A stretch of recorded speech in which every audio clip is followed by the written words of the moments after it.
भारत का मान सम्मान दुनिया के सामने बढ़ रहा है। और एक बार फिर मैं आप सबका इस डीजी साहब के साथ, हमारे एडवोकेट जनरल का साहब के साथ, खास करके आज जो आपने नए प्रकार के संसाधनों के बलबूते पर न्याय को सुलभता के साथ समाज में स्थापित करने के लिए जो जो आधुनिक तंत्र के माध्यम से बढ़ने का निर्णय किया, जिसके कारण से हमारी न्याय व्यवस्था की पारदर्शिता, शुचिता और शुचिता के साथ लागू करने के तंत्र में न्यायाधीश को भी मदद करते हुए, खास करके आज के समय में जब एफआईआर से लेकर के बीच की बहुत सारी कड़ी होती है, फॉरेंसिक लैब से लेकर के कई सारे प्रकार के तंत्र रहते हैं, उन सब के आधार पर हम त्वरित गति से जो जिसकी आवश्यकता उसको लाभ मिले उस तक मदद पहुंचाए।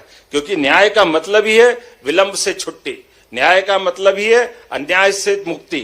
जब अन्याय से मुक्ति की तरफ, न्याय की तरफ बढ़ते हुए कदम देखते हैं तो आधुनिक संसाधनों के बलबूते पर आगे बढ़ने का महत्व है। और इस बात के लिए पुनः मैं व्याख्यान के माध्यम से, चूंकि यह व्याख्यान हमारे बीच एक संदेश देगा कि हाँ, हम रानी दुर्गावती की नगरी से इस न्याय की बात कर रहे हैं। और कई कारण से जबलपुर तो और भाग्यशाली है।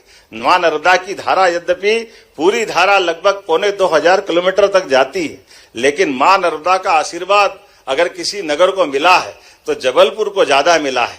मां नर्मदा की धारा अमरकंटक से प्रारंभ होकर जब जबलपुर में आती है तो काली पत्थर की चट्टान भी संगमरमर की हो जाती है। वो एहसास हमको होता है।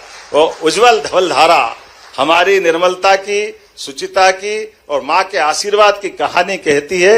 आज के इस अवसर पर मैं पुनः आप सबका वंदन करता हूं, अभिनंदन करता हूं। बहुत बहुत धन्यवाद। भारत माता की जय।